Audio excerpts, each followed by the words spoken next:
2014, le football suisse a été catapulté et a fait une progression extraordinaire. Des jeunes talentueux, des vieux avec de l'expérience et des joueurs qui proviennent des meilleurs clubs européens. Un parfait mélange pour une équipe suisse de football qui fait partie aujourd'hui des 15 meilleures nations du ballon rond. Mais cette évolution est aussi l'empreinte d'un grand monsieur, Michel Pons. Carougeois pur souche, l'ancien sélectionneur adjoint de l'équipe nationale, nous a accordé un entretien exclusif et fait l'objet ce mois-ci de notre reportage et du portrait du monde. Look at me now, look at me now. Look at me dancing again in the club. Nothing really matters in a club. Michel Pons est une personnalité du sport suisse très appréciée. Mais à Genève, nous avons demandé à des personnalités du sport genevois qu'est-ce que Michel Pons représentait pour eux. Michel Pons, ça représente énormément, non seulement pour le foot, mais pour Carouge, parce que ça reste un Carougeois, un pur Carougeois. Et c'est vrai que il véhicule tellement l'image déjà du foot, mais de Genève, mais aussi de Carouge. Donc pour moi, c'est vraiment quelqu'un qui représente aussi, c'est un peu le porte-parole du foot roman en Suisse. Il a aussi, je pense, pendant sa période, donné une place au foot roman qui est importante. Ouais, je connais pas grand chose un peu de ce monsieur, je sais que c'est quand même un grand nom du sport genevois, donc c'est vrai que c'est beaucoup de respect pour ce monsieur-là, pour ce qu'il a fait, pour l'équipe de Suisse et pour tout le reste, donc beaucoup de respect pour lui, mais je peux pas en dire plus quand même.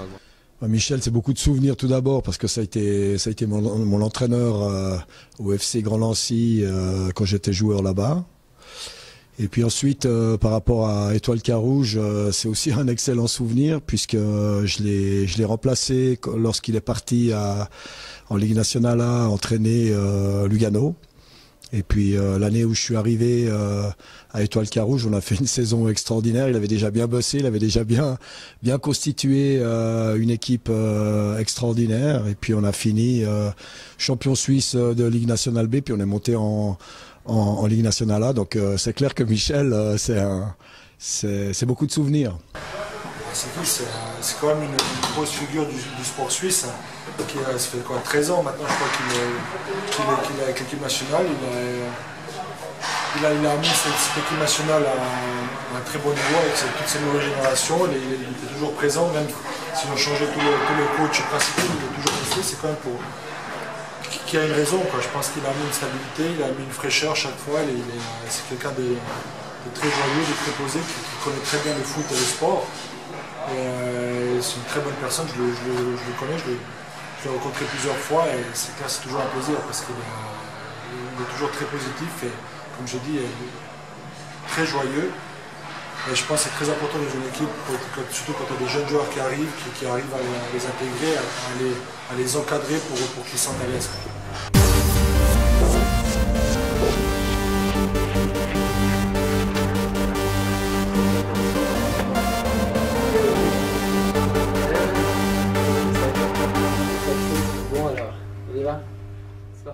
Bonjour, bienvenue à tous au stade de la Fontenette avec Michel Pons ce soir. Bonsoir. Bonsoir. Alors avant de commencer, peut-être vous présenter le livre. Alors c'est un très beau cadeau de Noël qu'il faut offrir à toute la famille. Donc ça coûte pas cher, il est très intéressant, ça retrace toute la vie de Michel Pons. Alors allez-y, emparez-vous. Sympa. Donc alors vous êtes originaire de Carouge, c'est pour ça qu'on est ici. Vous avez vécu le football, un petit peu gymnastique aussi durant toute votre enfance. Et vous avez évolué plusieurs années avec Étoile Carouge. On est ici à la Fontenette. Qu'est-ce que ça vous inspire? Je suis chez moi. J'ai toujours l'impression d'arriver chez moi quand je viens au stade de la Fontenette, puisque j'ai fait tous mes juniors ici. Je suis né à 300 mètres du stade. Je suis carougeois, par conséquent c'est clair que je me sens vraiment mes racines footballistiques ici au stade de la Fontenette. Et alors donc, votre carrière a été coupée par une blessure, ouais. On le sait. Vous vous prédestinez à être entraîneur après cette blessure. Vous passez par plusieurs clubs avant de diriger l'équipe suisse des moins de 18 ans. Et puis tout a commencé avec Köbikon. Oui, exactement. En résumé, c'est ça, c'est qu'avant Köbikon, il y a quand même, c'est 2001, j'ai commencé à entraîner en 83, donc c'est presque une vingtaine d'années qui s'écoulent entre les deux, de la deuxième ligue à la Liga, donc effectivement c'était un truc complètement naturel parce que j'avais pas de plan de carrière. J'ai été au gré des opportunités, au gré des rencontres de présidents, des rencontres de super personnes avec des projets formidables qui m'ont branché, où je me suis lancé un petit peu à corps perdu là-dedans, dans cette carrière d'entraîneur, sans trop savoir vraiment où aller, parce que j'étais pas forcément, moi, plus jeune, avec le focus de dire je vais être entraîneur en équipe nationale ou en Liga. Donc voilà, c'est effectivement une assez belle histoire, malgré le fait que ma carrière de joueur, qui est quand même tout le temps la plus belle carrière, s'est arrêtée brusquement sur une blessure à 24-25 ans, effectivement. Et il y a eu un début assez compliqué avec l'équipe de Suisse. Vous écrivez que vous avez en main une équipe constituée de clans, de guerre d'ego. Il fallait changer ça assez rapidement, il fallait créer une osmose, une dynamique de groupe grâce à un important travail psychologique et de communication. Et on en voit le résultat aujourd'hui, c'est ce qu'on a avec l'équipe suisse qu'on a.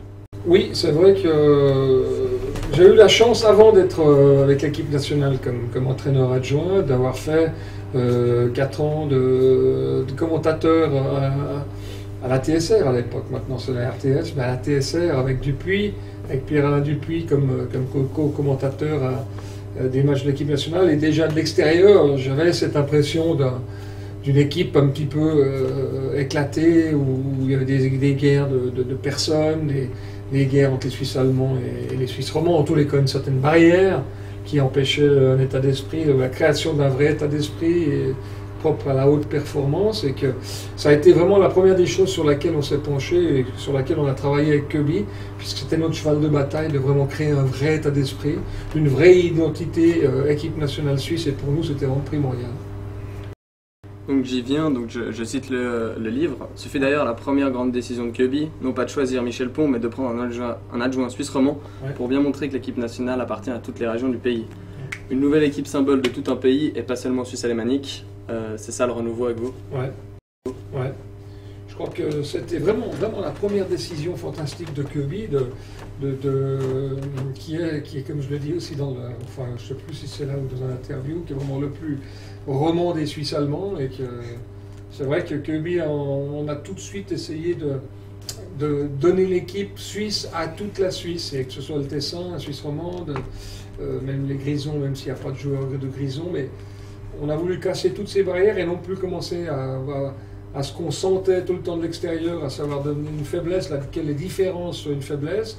On a voulu au contraire faire en sorte que ces différences soient une force, et deviennent une force, parce que les différentes mentalités, si elles sont utilisées correctement, deviennent une vraie force, et c'est ce qui a été le cas. Après un tri et un petit peu un balayage de cette génération 2004-2006 qui arrivait, 94-96, l'époque Hudson, l'époque des Turk-Yilmaz, des Pascolo, des Sforza, qui arrivaient en bout de course et qu'il fallait renouveler avec la génération des Titans, des moins de 21, de Cabanas, Gigax, Frey, Magnin et compagnie. Et ça a été cette passation de pouvoir et cette construction d'un nouveau groupe qui nous a permis de mettre en place cette nouvelle mentalité. Parlons un peu maintenant de votre boulot, de votre job qui était sélectionneur adjoint. Donc c'est un boulot qui était un peu dans l'ombre, c'est 24 heures sur 24, que ce soit un travail de motivation, de montage vidéo ou de visionnement de match, pas seulement de préparation d'entraînement, de mettre les cônes par exemple, ce que les gens ne voient pas forcément. C'est vrai que d'être numéro 2, tu es dans l'ombre et tu as beaucoup de travail dans l'ombre, parce que l'objectif d'un numéro 2, en tous les cas comme moi je le conçois, est d'amener sur un plateau à l'entraîneur principal le maximum d'informations.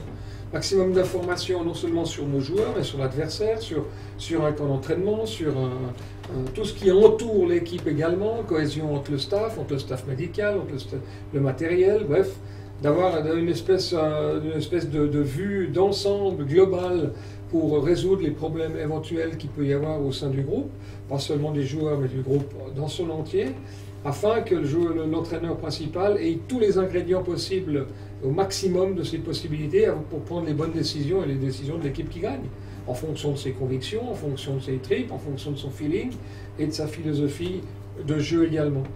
Donc, le numéro 2 que je suis a toujours essayé de se comporter comme un numéro 1, de réfléchir comme un numéro 1, mais en se comportant comme un numéro 2. Et ça, c'est la base, parce que quand Hitzfeld ou Kirby me demandent quelque chose par rapport à l'équipe, que ce soit tactiquement ou sur un joueur, je dois avoir les idées claires et mes idées à lui donner afin que lui pèse le pour, le contre et prenne en fonction de ses options. Donc vous avez passé 13 ans en tant qu'entraîneur assistant de l'équipe de Suisse. Ouais. Est-ce que vous auriez un moment fort ou un match à nous dire? Ouais, je dis toujours la même chose, c'est toujours le Togo qui me vient en première idée, parce que cet engouement incroyable de la Coupe du Monde 2006 qui a déchaîné les foules en Allemagne, avec 50 000 Suisses dans le stade à Dortmund contre le Togo, plus 50 000 Suisses sur les fan zones aussi à Dortmund, parce que ça avait déplacé tout le monde là-bas. Et c'est une des raisons pourquoi je voulais absolument aller jusqu'en France 2016, parce que ce que les Suisses allemands ont vécu avec la Coupe du Monde en Allemagne, avec la proximité de la Coupe du Monde, j'aurais aimé boucler la boucle et finir avec l'Euro en France en 2016 pour boucler la boucle et ensuite arrêter. Ouais, parce que peut-être maintenant votre pire souvenir c'est les pénaltys de l'Ukraine qui restent encore en travers de la gorge. Parce qu'on était cuit physiquement, parce que c'était une première expérience à ce niveau-là, et j'aurais aimé que ce poteau argentin rentre uniquement pour aller au penalty pour être définitivement éliminé l'autre série de penalty contre l'Ukraine. Alors, on sait que vous êtes un homme assez souriant, heureux de faire ce boulot quand vous étiez donc entraîneur assistant. On ne vous voit jamais un peu être grincheux. Mais il y a sûrement des fois où vous vouliez passer un coup de gueule dans cette équipe de Suisse. Oui, bien sûr, mais c'est pas mon rôle. Moi, je m'adapte à la philosophie et à la manière d'être des deux sélectionneurs, que ce soit Kirby ou Hitzfeld. J'en ai poussé des coups de gueule, mais c'est des coups de gueule un petit peu individuels. Il y a une barrière à ne pas franchir en tant que numéro 2, où si tu la franchis, tu empiètes sur le travail du numéro 1. Et c'est le début de la fin, et le numéro 1, c'est le numéro 1, c'est lui le chef. Je n'ai pas été toujours d'accord avec Kirby Coon, je n'ai pas toujours été d'accord avec Hitzfeld. Si j'avais été numéro 1, j'aurais certainement fait des choses différemment, mais je ne suis pas numéro 1, donc il faut avoir la modestie et surtout l'honnêteté intellectuelle de rester dans son rôle et d'être un vrai numéro 2, et quand il y a des choses qui ne vont pas, de l'exprimer avec le respect des deux sélectionneurs avec qui j'ai travaillé. Et je reprends votre livre, je cite « La Nati, si elle n'est pas concentrée à 100% et dos au mur, devient très vite une équipe normale. Il lui faut le haut niveau pour se sublimer et acquérir un état d'esprit au-dessus de la moyenne. » Ce sont les raisons pourquoi vous donnez les revers contre des équipes réputées faibles, contre par exemple le Luxembourg, ou les victoires importantes telles que la Norvège en 2010 ou l'Espagne... Norvège en 2013 et l'Espagne en 2010. Ouais. Oui, ça commence à changer, mais jusqu'à il n'y a pas très longtemps, c'est vrai que quand on a joué contre Chypre, quand on a joué contre le Luxembourg, quand on joue contre des équipes entre guillemets réputées moins fortes que l'équipe suisse, il y a souvent ou régulièrement des fautes de concentration, en tous les cas de cette bonne nervosité qui te donne l'adrénaline juste, ou la bonne peur juste qui te fait te surpasser, qui te permet d'aller au-delà de tes performances normales. Et ça, tu l'as contre les grandes nations, parce que naturellement, tu as un petit peu la trouille, naturellement, tu as une préparation peut-être meilleure au niveau de la concentration, au niveau de la volonté, au niveau de l'état d'esprit. Parce qu'on n'est pas assez fort individuellement, on n'a pas un Cristiano Ronaldo, un Messi, un Rooney qui te font la décision seul quand tu commences à piétiner, ou quand l'équipe est un peu moins bien, ou que tu fais un match dans lequel tu es dans un mauvais jour, par exemple. Et à ce titre-là, c'est sur les 13 ans, on a toujours été axé et très très focalisé sur l'état d'esprit de l'équipe, qui est indispensable à la haute performance. Ça tente à diminuer, parce que la qualité technique de l'équipe dans son ensemble augmente.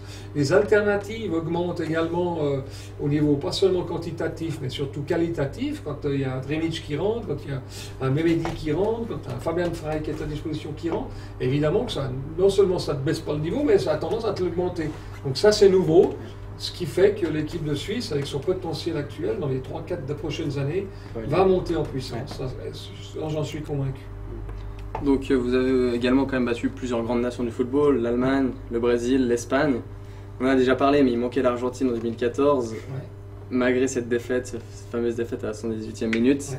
si vous auriez un mot pour décrire ce match. Émotion pure. C'était une bousculade d'émotions. Un, parce qu'on voulait se qualifier. Deux, parce que si on se qualifiait, on tombait contre la Belgique qui est à notre portée. Et tout d'un coup, en 10 jours, tu te retrouves en demi-finale. Tu sais pas pourquoi. Et c'est tellement court et tellement intense que tout y a passé durant ce match. On a été extrêmement haut dans la qualité de notre jeu, la qualité de notre organisation, l'investissement de l'équipe avant le match qui a été fabuleux, une qualité de jeu fantastique, et puis le pire avec le goal de la 117e sur une erreur anodine, et puis Messi qui fait ce que Messi sait faire, c'est-à-dire la différence. Le poteau, dernier coup franc de Shaqiri, bref, passablement il y a tout qui est passé sur ce match-là. Si on vous montre ces deux images, une Suisse défaite à la 118e minute, Ouais. et celle-là, Ouais.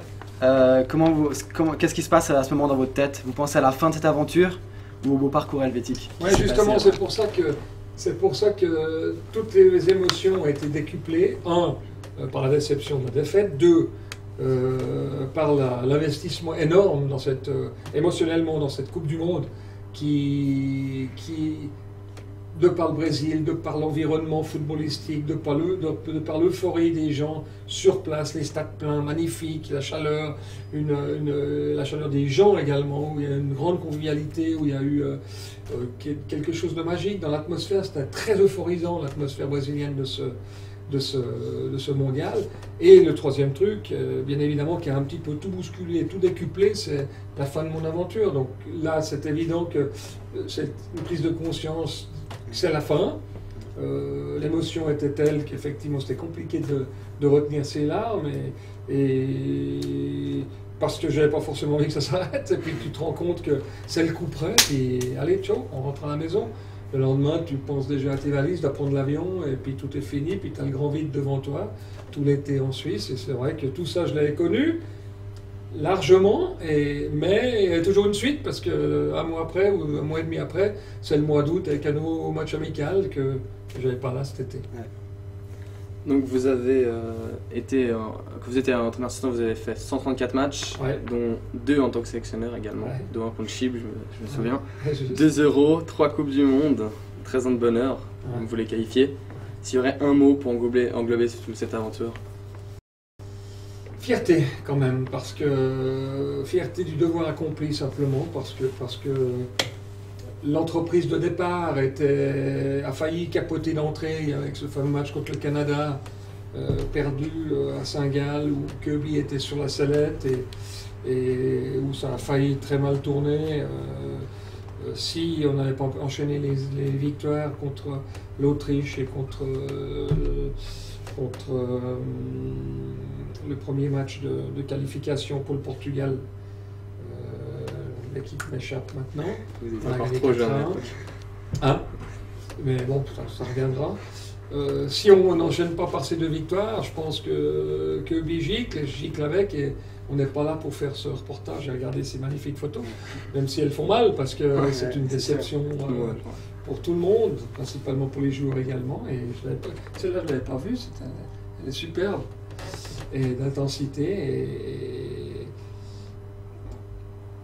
moi, ce qui me fait plaisir, ce qui me reste, c'est qu'on est parti d'une création d'un état d'esprit il y a 13 ans, et puis ça se perpétue maintenant. Et on voit que ça se perpétue parce que Petkovic démarre mal contre l'Angleterre, contre la Slovénie, et il y a la même réaction qu'avec nous, parce que l'équipe, avec tout ce qu'elle a vécu sur les 2-3 dernières années avec nous, a un vécu qui sait la faire réagir dans les différentes circonstances. En bien comme en moins bien. Là, c'est moins bien, ils se sont refoutus ensemble, 4-0 contre la Lituanie, et c'est reparti. Et c'est une force interne qui est très grande, parce que l'équipe est jeune, hyper talentueuse, et je suis convaincu qu'elle va faire mal dans les années à venir. Vous l'avez évoqué avant, j'aimerais reprendre cette question quand même. Il y a quand même une certaine déception de ne pas avoir rempli les pour 2 ans, pour l'Euro 2016 en France. Déception lors de la décision, parce que j'avais vraiment envie d'aller en France, de finir en France, pour moi c'était clair, et surtout, j'avais absolument aucune idée qu'il se fait, ou en tous les, aucun sentiment qu'il se fait de l'arrêter. J'étais convaincu qu'il allait continuer. Avec vous? Avec moi. Parce qu'on avait tout mis en place, l'équipe lui mangeait dans la main, il y avait un super truc à faire, et j'étais très surpris qu'il arrête, quoi. Mais je respecte, j'accepte sa décision, donc c'est une déception par rapport au choix de ne pas pouvoir aller en France, mais c'est la loi du foot, il faut accepter les décisions, autrement il ne faut pas rentrer dans le foot. Donc alors, cette carrière d'entraîneur assistant, elle s'est arrêtée le 1er juillet, en tout cas cette carrière avec l'équipe de Suisse. Ouais. Comment ça s'est passé ces mois sans cette casquette, depuis ce moment-là? Bon, là, j'ai eu 2 mois d'été de récupération, de régénération, autant psychique que physique, où j'étais cuit. Je n'avais pas été cuit aussi cuit après l'Afrique du Sud, qui avait pourtant été intense, mais là, tout s'est bousculé et a été démultiplié évidemment par le fait que l'aventure s'arrêtait. Donc j'ai pris mon temps, là aujourd'hui je suis bien, je suis frais, je suis clair dans ma tête pour reprendre un défi dans le foot, hors du foot, pour avancer tout simplement et vivre. Et c'est derrière, l'affaire est derrière, je reste le premier supporter de l'équipe nationale, je les suis, je regarde les matchs, mais c'est digéré, c'est vraiment digéré. Et puis donc là, un petit mot aujourd'hui pour la nouvelle Suisse que vous avez quittée, avec la nouvelle ère Petkovic, Ouais. un petit mot. En Que pleine vous avez suivi, pleine progression comme prévu. Je l'imagine, j'ose pas même pas m'imaginer que la Suisse ne se qualifie pas pour la France. Elle a un groupe complètement abordable. Il y a cette nouvelle formule avec les 2 premiers qui se qualifient et 3e qui est barragiste. Donc je ne peux pas imaginer qu'elle ne se qualifie pas. Et puis je pense que ce potentiel extraordinaire, surtout offensif, va se révéler une arme petit à petit redoutable pour tous les adversaires. Et je la vois assez bien faire un très grand Euro. Vraiment, je suis très confiant avec cette équipe, personnellement. Vous parlez d'attaque, on vient d'entendre que Mbolo a signé pour la Suisse, ou En plus. le passeport suisse et qui va évoluer pour la Suisse. Ouais. C'est une bonne option ça. Bah, c'est-à-dire que c'est ce que je disais dans l'interview ou bien ici, c'est qu'aujourd'hui le potentiel de l'équipe nationale s'élargit, non plus seulement en quantité, mais surtout en qualité. Aujourd'hui, quand les remplaçants rentrent, ça amène un plus. Et quand on a Mbolo sur le banc, ou dès le début du match, ça donne une arme offensive quand même sacrément intéressante, surtout avec la jeunesse des autres attaquants. Parce que là, c'est vraiment entre Seferovic, Rimic, Shaqiri, Mehmedi, Stoker, Ben Khalifa qui va revenir, Derdiok qui risque de revenir. Il y a un potentiel offensif et surtout une jeunesse qui est extraordinaire et qu'on n'aura certainement jamais vu en Suisse. Alors on sait que vous n'aimez pas forcément l'évoquer, mais donc votre futur maintenant. On sait qu'il y a quelques rumeurs qui sont sorties, notamment à Sion ou dans l'équipe du Ghana. Qu'est-ce que vous pouvez nous... Rien de spécial, Sion, je n'ai pas de contact, on ne s'est pas encore trouvé avec le président Constantin. C'est que des rumeurs. Et le Ghana est derrière puisqu'ils ont pris l'entraîneur israélien, Avram Grant, pour relever le poste. Mais ça a été une super aventure, j'ai aucun regret, c'était bien. J'étais allé faire une petite semaine là-bas, magnifique, en rencontrant des gens formidables. Le Ghana a été vraiment intéressant parce que l'équipe est talentueuse et a un énorme potentiel. Je pense que c'était un petit peu trop tôt, je n'avais pas encore récupéré à 100% de mon expérience d'équipe nationale. Je ne pense pas avoir défendu mon dossier avec la niaque nécessaire parce que j'étais encore fatigué, ce que je ne suis plus. Et voilà, suite au prochain numéro, aujourd'hui, j'ai rien de signé, je suis tranquille jusqu'à la fin de l'année, selon ce que j'ai décidé, et à moins d'avoir une opportunité vraiment comme le Ghana ou quelque chose qui me branche vraiment. Et voilà, je vais aviser au début, j'ai deux, trois contacts à gauche et à droite dans le foot, en dehors du foot, et je vais certainement pouvoir en concrétiser l'un ou l'autre, voire plusieurs, parce que je me vois assez avec plusieurs mandats peut-être.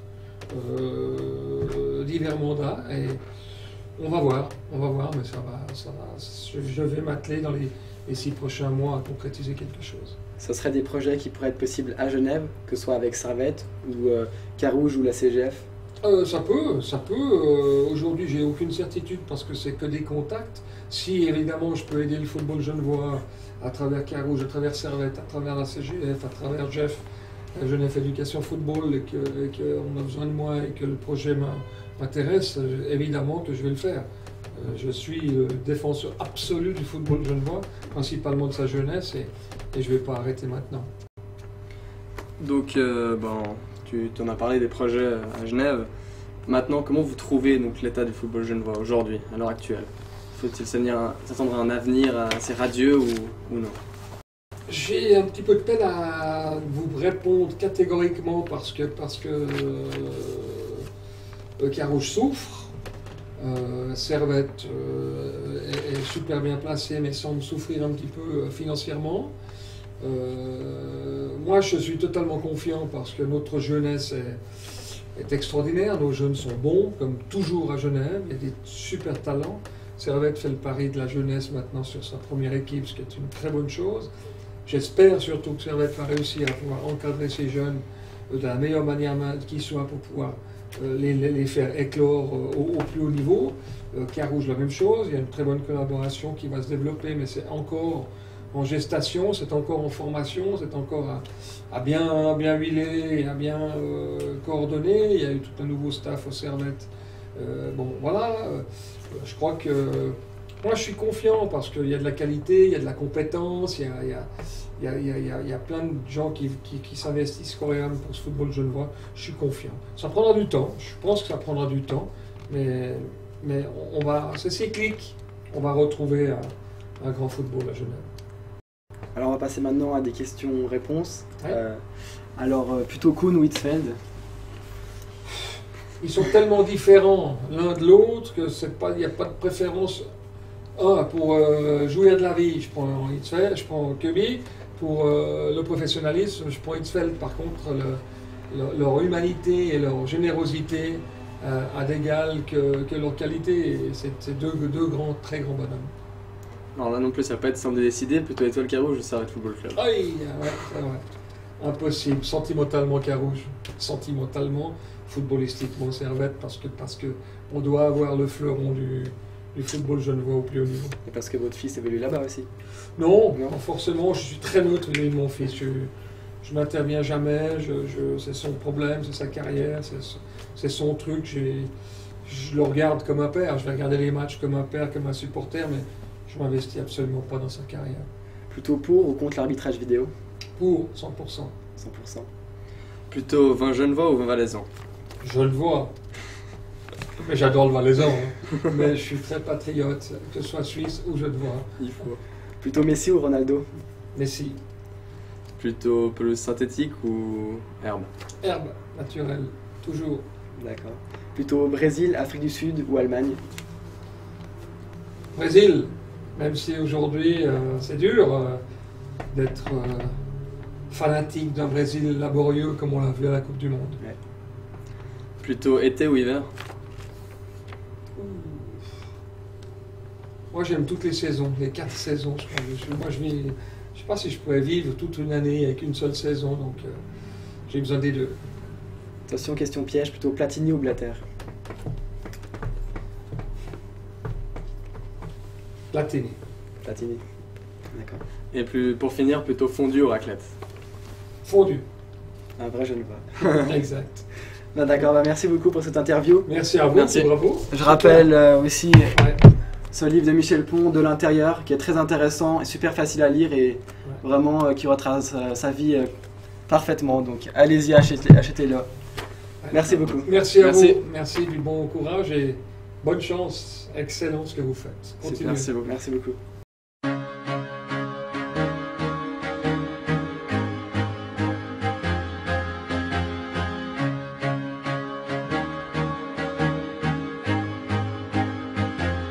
I used to rule the world, seas would rise when I gave